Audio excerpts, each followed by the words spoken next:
Alright. Wealth and Poverty by Ira Cooper and Eliott Reid. Rich lifestyle. For a wealthy family, travel is almost constant throughout the year. For many, they put around 5 to 10% of their budget towards traveling.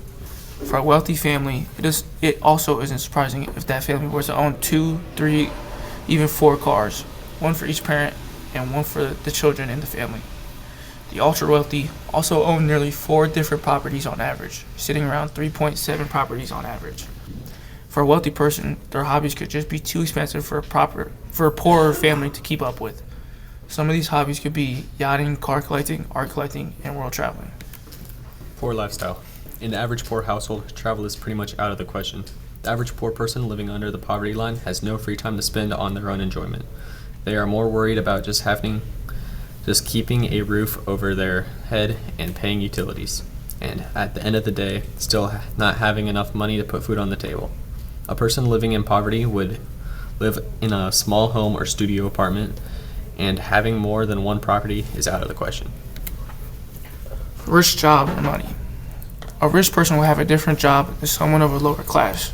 Some of the highest paying jobs are anesthesiologists, dentists, gynecologists, orthodontists, and physicians. All these jobs pay upwards of $200,000, some jobs even $300,000. With these higher paying jobs and more salary each year, they have more money to spend or save.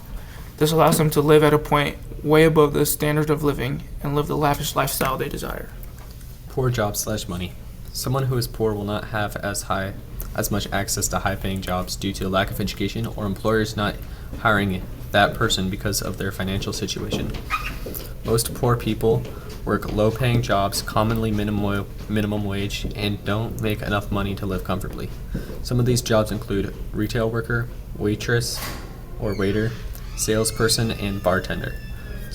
None of these jobs exceed $50,000 in the state of Nebraska. Day-to-day life of the rich. A day-to-day life can be different for each person. Some have ways of passive income, so their days will be easier or less stressful than one that has very productive days. Someone's schedule that has a very productive day might look something like this. They will wake up at 5:30, work out, read, and journal. Then after that, eat a good breakfast. Around 8, head off to work or set up to work from home. Their work hours can vary depending on what they do. After they will come home, eat a good dinner, and enjoy their leisure time. Finally, go to sleep around 10, so make sure they get a good night's rest and prepare for the next day. Day-to-day life of a poor person. The day-to-day life of a poor person living below the poverty line can be a struggle. Most of them have to wake up early to work and get what food they need using food stamps. They have to feed their family and send kids to school. With a poor financial situation, this can be very stressful and hard. With all this stress, it can make a person tired and not want to do much, which could overall cause more and more issues because they won't be able to repeatedly deal with these long days of hard work and stress. Social conflicts between the rich and the poor. The definition of social conflict theory sees social life as a competition and focuses on the distribution of resources, power, and inequality.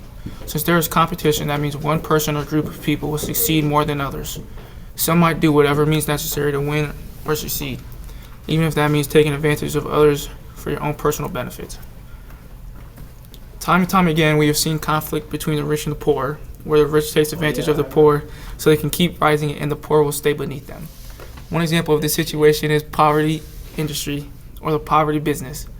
These things are a wide range of money-making activities that attract a large portion of their business from the poor. Poverty industry makes roughly $33 billion a year in the United States. After they make this money, they make large contributions to American federal officials. Like in 2010, they were granted more than $1.5 million from businesses like these.